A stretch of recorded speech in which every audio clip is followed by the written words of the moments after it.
Beralih ke kawasan Ogan Ilir, pemirsa Polres Ogan Ilir ngaman ke 3 wong tersangka jero kasus amuk massa terhadap sikok lanang bernama Eko Hardiansa di Desa Tanjung Tambak, Kecamatan Tanjung Batu yang menyebabkan ke korban tewas.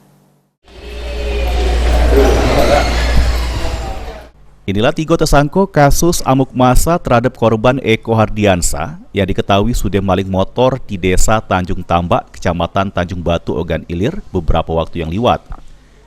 Ketiga tersangka yakni AH 43 tahun warga Jalan Perintis Dusun 2 Desa Tanjung Tambak, IM 34 tahun warga Jalan Merdeka Dusun 1 Desa Tanjung Tambak Kecamatan Tanjung Batu, serta JN 37 tahun warga Dusun 1 Desa Tanjung Lalang Kecamatan Tanjung Batu Kabupaten Ogan Ilir. Kapolres Ogan Ilir AKBP Andi Baso Rahman ngatoke 3 tersangka punya peran masing-masing laku ke aksinya dengan ngelaku ke penganiayaan terhadap Eko Hardiansa yang diketahui maling motor sehingga meninggal di TKP.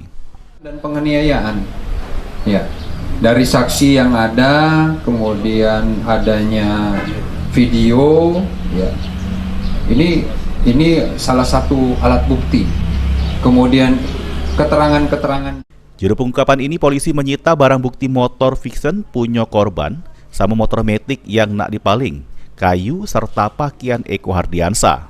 Oleh polisi, para tersangka dijerat pasal 170 KUHP dengan ancaman 12 tahun penjara.